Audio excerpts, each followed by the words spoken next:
Sastra Indonesia. Saya akan menceritakan dongeng cerpen tentang robohnya surau kami karya A. Nafis. Berikut ceritanya. Robohnya surau kami. Kalau beberapa tahun yang lalu Tuan datang ke kota kelahiranku dengan menumpang bis, Tuan akan berhenti di dekat pasar. Maka kira-kira sekilometer dari pasar akan sampailah Tuan di jalan kampungku. Pada simpang kecil ke kanan, simpang yang kelima, membeloklah ke jalan sempit itu.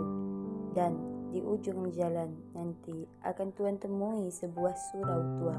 Di depannya ada kolam ikan yang airnya mengalir melalui 4 buah pancuran mandi. Dan di peralatan kiri surau itu akan Tuan temui seorang tua yang biasanya duduk di sana dengan segala tingkah ketuaan dan ketaatannya beribadat. Sudah bertahun-tahun ia sebagai garing penjaga surau itu. Orang-orang memanggilnya kakek. Sebagai penjaga surau, kakek tidak mendapat apa-apa. Ia hidup dari sedekah yang dipungutnya sekali sejumat. Sekali 6 bulan, ia mendapat 1/4 dari hasil pemungutan ikan mas dari kolam itu. Dan sekali setahun, orang-orang mengantarkannya fitrah Id kepadanya. Tapi sebagai garing, ia tak begitu dikenal. Ia lebih dikenal sebagai pengasah pisau karena ia begitu mahir dengan pekerjaan itu. Orang-orang suka meminta tolong kepadanya, sedang ia tak pernah minta imbalan apa-apa. Orang-orang perempuan yang meminta tolong mengasah pisau atau gunting memberinya sambal sebagai imbalan. Orang laki-laki yang minta tolong memberinya imbalan rokok, kadang-kadang uang, tapi yang paling sering diterimanya ialah ucapan terima kasih dan sedikit senyuman. Tapi kakak ini sudah tidak ada lagi sekarang. Ia sudah meninggal dan tinggallah surau itu tanpa penjaganya, hingga anak-anak menggunakannya sebagai tempat bermain, memainkan segala apa yang disukai mereka. Perempuan yang kehabisan kayu bakar sering suka mencopoti papan dinding atau lantai di malam hari. Jika Tuan datang sekarang, hanya akan menjumpai gambaran yang mengesankan, suatu kesucian yang bakal roboh. Dan kerobohan itu kian hari kian cepat berlangsungnya. Secepat anak-anak berlari di dalamnya, secepat perempuan mencopoti perkayuannya. Dan yang terutama ialah sifat masa bodoh manusia sekarang yang tak hendak memelihara apa yang tidak dijaga lagi. Dan biang keladi dari kerobohan ini ialah sebuah dongeng yang tak dapat disangkal kebenarannya. Beginilah kisahnya. Sekali hari aku datang pula mengupah kakek. Biasanya kakek gembira menerimaku karena aku suka memberinya uang. Tapi sekali ini kakek begitu muram di sudut. Benar ia duduk dengan lututnya menegak menopong tangan dan dagunya. Pandangannya sayu ke depan seolah-olah ada sesuatu yang mengamuk pikirannya. Sebuah belek susu yang berisi minyak kelapa, sebuah asahan halus, kulit sol panjang, dan pisau cukur tua berserakan di sekitar kaki kakek. Tidak pernah aku melihat kakek begitu durja, dan belum pernah salamku tak disahutinya seperti saat itu. Kemudian aku duduk di sampingnya dan aku jamah pisau itu, dan aku tanya, "Kakek, pisau siapa, Kek?" "Aju Sidi." "Aju Sidi?" Kakek tak menyahut, maka aku ingat Ajo Sidi, si pembual itu. Sudah lama aku tak ketemu dia, dan aku ingin ketemu dia lagi. Aku senang mendengar bualannya. Ajo Sidi bisa mengikat orang-orang dengan bualannya yang aneh-aneh sepanjang hari. Tapi ini jarang terjadi karena ia begitu sibuk dengan pekerjaannya. Sebagai pembual, sukses terbesar baginya ialah karena semua pelaku-pelaku yang diceritakannya menjadi model orang untuk diejek dan ceritanya menjadi pameo. Akhirnya, ada saja orang-orang di sekitar kampungku yang cocok dengan watak pelaku-pelaku ceritanya. Ketika sekali ia menceritakan bagaimana sifat seekor katak, dan kebetulan ada pula seorang yang ketagihan menjadi pemimpin kelakuan katak itu. Maka untuk selanjutnya pimpinan tersebut kami sebut pimpinan katak. Tiba-tiba aku ingat lagi pada kakek dan kedatangan Ajo Sidi kepadanya. Apakah Ajo Sidi telah membuat bualan tentang kakek?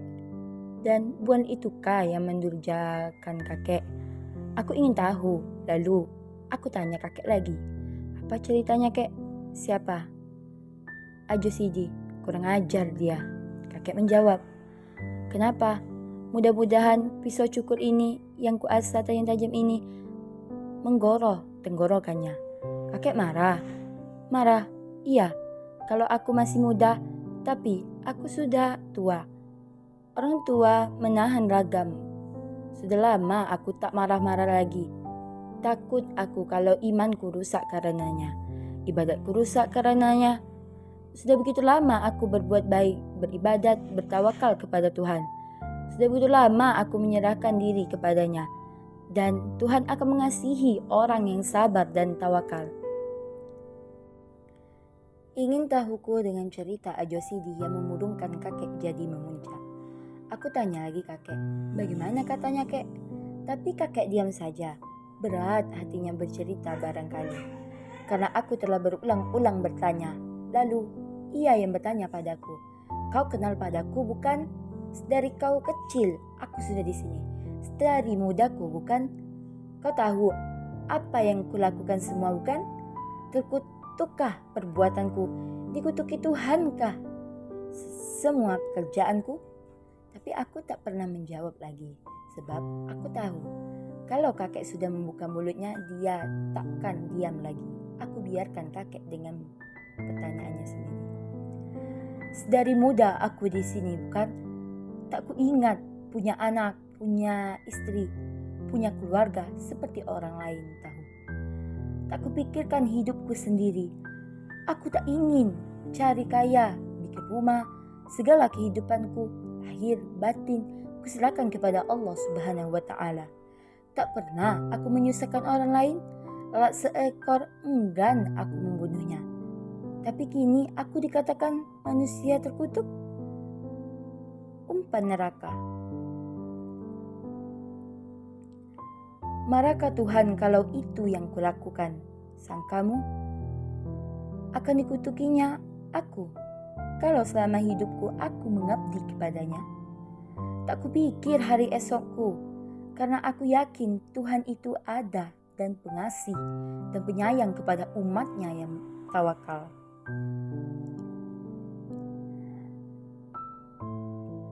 Aku bangun pagi-pagi, aku bersuci, aku pukul beduk membangunkan manusia dari tidurnya supaya bersujud kepadanya. Aku sembahyang setiap waktu, aku puji-puji. Aku baca kitabnya, alhamdulillah kataku bila aku menerima karunia-Nya. Astagfirullah kataku bila aku terkejut. Masya Allah kataku bila aku kagum. Apa salahnya pekerjaanku itu? Tapi kini aku dikatakan manusia terkutuk.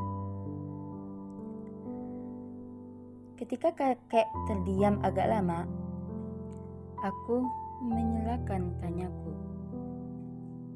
Ia katakan kakek begitu, kek? Iya. Tak mengatakan aku terkutuk, tapi begitulah kiranya. Dan aku melihat mata kakek berlinang. Aku jadi belas kepadanya. Dalam hatiku, aku mengumpati Ajo Sidi yang begitu memukuli hati kakek dan ingin tahu menjadikan aku nyinyir bertanya. Dan akhirnya kakek bercerita lagi. Pada suatu hari, kata Ajo Sidi memulai, di akhirat Tuhan Allah memeriksa orang-orang yang sudah berpulang. Para malaikat bertugas di sampingnya, di tangan mereka tergenggamlah daftar dosa dan pahala manusia. Begitu banyak orang yang diperiksa. Maklumlah di mana-mana ada perang. Dan di antara orang-orang yang diperiksa itu ada seorang yang di dunia dinamai Haji Saleh. Haji Saleh itu tersenyum saja karena ia sudah begitu yakin akan dimasuki ke dalam surga. Kedua tangannya ditopangkan di pinggang sambil membusungkan dada dan menekurkan kepala ke kuduk. Ketika dilihatnya orang-orang yang masuk neraka, bibirnya menyunggingkan senyum ejekan. Dan ketika ia melihat orang yang masuk ke surga, ia melambaikan tangannya seolah hendak mengatakan, "Selamat ketemu nanti." Bagai tak habis-habisnya orang yang berantri begitu panjangnya. Susut di muka bertambah yang di belakang, dan Tuhan memeriksa dengan segala sifatnya. Akhirnya sampailah giliran Haji Saleh. Sambil tersenyum bangga, ia menyembah Tuhan. Lalu Tuhan mengajukan pertanyaan pertama. "Engkau?" "Aku Saleh, tapi karena aku sudah ke Mekah, Haji Saleh namaku." "Aku tidak tanya nama. Nama bagiku tak perlu. Nama hanya buat engkau di dunia." "Ya Tuhanku, apa kerjamu di dunia?" "Aku menyembah engkau selalu Tuanku." "Lain?" "Setiap hari, setiap malam, bahkan setiap masa aku menyebut-nyebut namamu." "Lain?" "Ya Tuhanku, tak ada pekerjaanku selain daripada beribadat menyembahmu, menyebut-nyebut namamu, bahkan dalam kasihmu. Ketika aku sakit, namamu menjadi buah bibirku juga. Dan aku selalu berdoa, mendoakan kemurahan hatimu untuk menginsafkan umatmu." "Lain?" Haji Saleh tak dapat menjawab lagi. Ia telah menceritakan segala yang ia kerjakan, tapi ia insaf. Pertanyaan Tuhan bukan asal bertanya saja. Tentu ada lagi yang belum dikatakannya. Tapi menurut pendapatnya, ia telah menceritakan segalanya. Ia tak tahu lagi apa yang harus dikatakannya. Ia termenung dan menekurkan kepalanya. Api neraka tiba-tiba menghawakan kehangatan ke tubuh Haji Saleh, dan ia menangis. Tapi setiap air matanya mengalir, diisap kering oleh hawa panas neraka itu. "Lain lagi?" tanya Tuhan. "Sudah hambamu ceritakan semuanya, oh Tuhan yang maha besar, lagi pengasih dan penyayang, adil dan maha tahu." Haji Saleh yang sudah kuyuh mencobanya siasat merendahkan diri dan memuji Tuhan dengan mengharapkan semoga Tuhan bisa berbuat lembut terhadapnya dan tidak salah tanya kepadanya. Tapi Tuhan bertanya lagi. "Tak ada lagi?" Oh, Tuhanku, aku sudah membaca kitabmu. Lain?" "Sudah kuceritakan semuanya, oh Tuhanku. Tapi kalau ada yang lupa, aku katakan aku pun bersyukur, karena engkaulah maha tahu. Sungguh tidak ada lagi yang kau kerjakan di dunia selain yang ku ceritakan tadi." "Ya, itulah semuanya Tuhanku. Masuk kamu." Dan malaikat dengan sigapnya menjewer Haji Saleh ke neraka. Haji Saleh tidak mengerti kenapa ia dibawa ke neraka.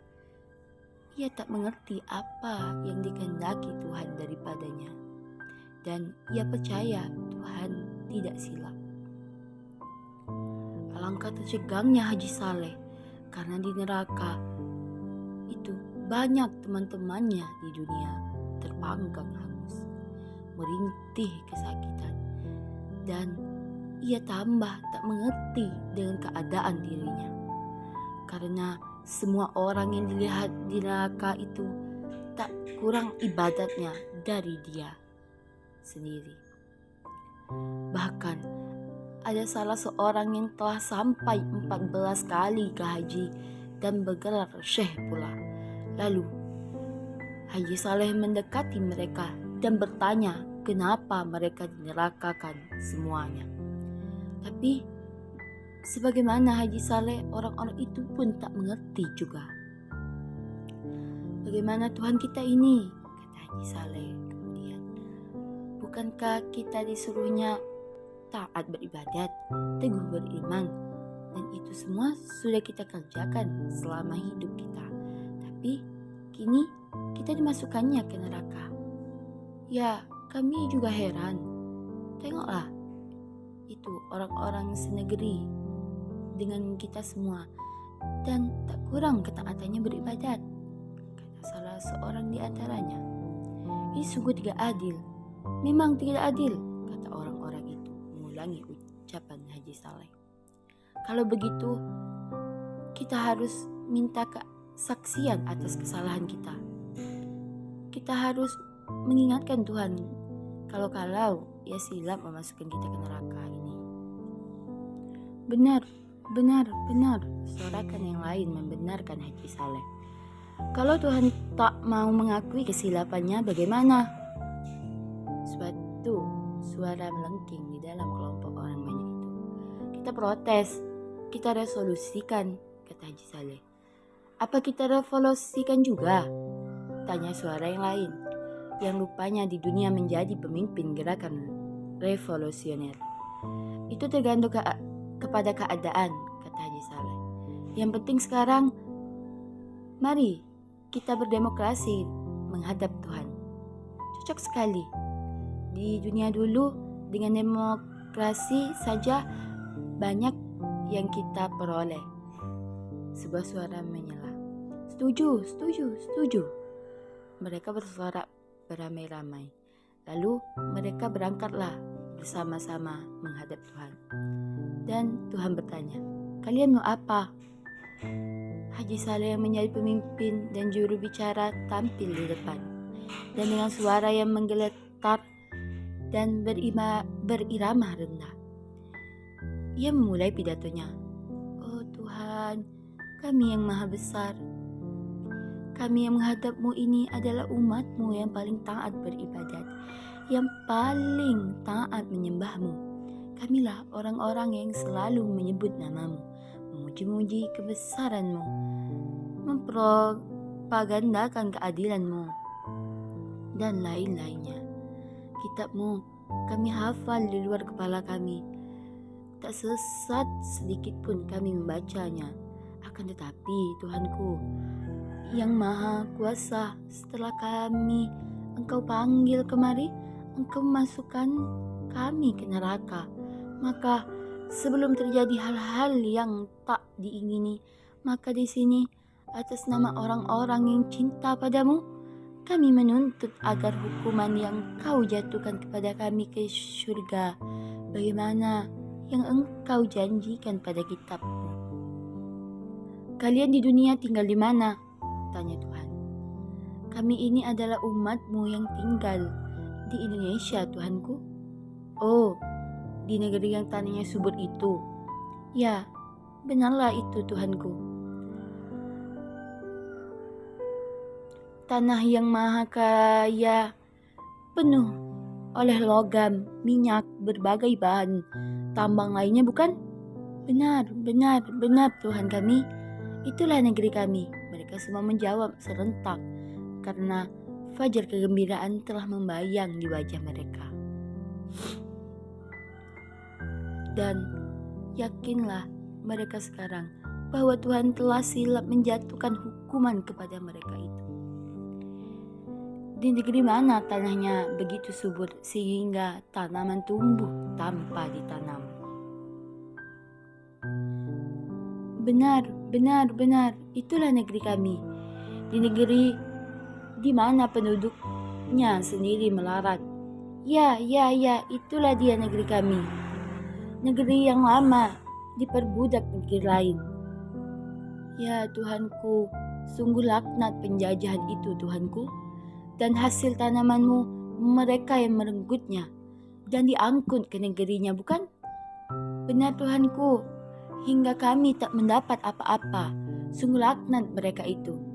Di negeri yang selalu kacau itu, hingga dengan kamu selalu berkelahi. Sedang hasil tanahmu orang lain yang mengambilnya, bukan? Benar Tuhanku, tapi bagi kami soal harta benda itu kami tak mau tahu. Yang penting bagi kami ialah menyembah dan memuji Engkau. Engkau rela tetap meralat, bukan? Benar, kami rela sekali Tuhanku. Karena meralatmu itu, anak cucumu tetap juga meralat, bukan? Sungguhnya anak cucu kami itu meralat. Tapi mereka semua pintar mengaji kitab-kitabmu. Mereka hafal di luar kepala. Tapi seperti kamu juga, apa yang disebut tidak dimasukkan ke hati, bukan?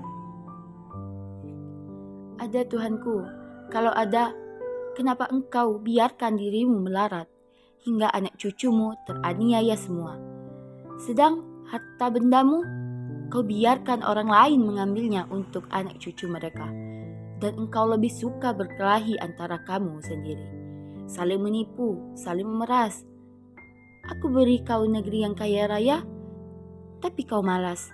Kau lebih suka beribadat saja, karena beribadat tidak mengeluarkan peluh, tidak membanting tulang. Sedangkan aku menyuruh engkau semuanya beramal. Kalau engkau miskin, engkau kira aku ini suka pujian, mabuk disembah saja?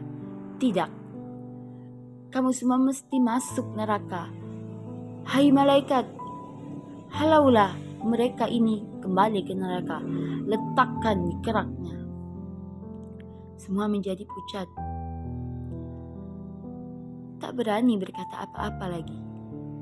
Tahulah mereka sekarang apa jalan yang diridhoi Allah di dunia. Tapi Haji Saleh ingin juga kepastian apakah yang akan dikerjakannya di dunia, salah atau benar. Tapi ia tak berani bertanya kepada Tuhan. Ia bertanya saja pada malaikat yang mengiring mereka itu. Salahkah menurut pendapatmu kalau kami menyembah Tuhan di dunia? Tanya Haji Saleh. Tidak, kesalahan engkau karena engkau terlalu mementingkan dirimu sendiri. Kau takut masuk neraka. Karena itu kau tak bersembahyang, tapi engkau melupakan kehidupan kaummu sendiri, melupakan kehidupan anak istrimu, sehingga mereka itu kucak-kacir selamanya. Inilah kesalahanmu yang terbesar. Terlalu egoistis. Padahal engkau di dunia berkaum, bersaudara semua, tapi engkau tak memperdulikan mereka sedikit pun. Demikianlah cerita Ajo Sidi yang kudengar dari kakek, karena yang memurungkan kakek. Dan besoknya ketika aku mau turun rumah pagi-pagi, istriku bertanya, aku tak pergi menjenguk. Siapa yang meninggal? Tanya kagut. Kakek, ya, tadi subuh kakek kedapatan mati di suraunya dalam keadaan yang mengerikan sekali. Ia menggoroh lehernya dengan pisau cukur. Astaga, Ajo Sidi punya gara-gara, kataku seraya cepat meninggalkan istriku yang tercegang-cegang. Aku cari Ajo Sidi ke rumahnya, tapi aku berjumpa dengan istrinya saja. Lalu aku bertanya dia. Ya, sudah pergi, jawab istri Ajo Sidi. Tidak ia tahu kakek meninggal? Sudah, dan ia meninggalkan pesan agar dibelikan kain kafan buat kakek 7 lapis. Dan sekarang? Tanyaku kehilangan akal. Sungguh meninggal segala peristiwa oleh perbuatan Ajo Sidi yang tidak sedikit pun bertanggung jawab. Dan sekarang, kemana dia? Kerja. Tanyaku mengulangi hampa. Ya, dia pergi kerja.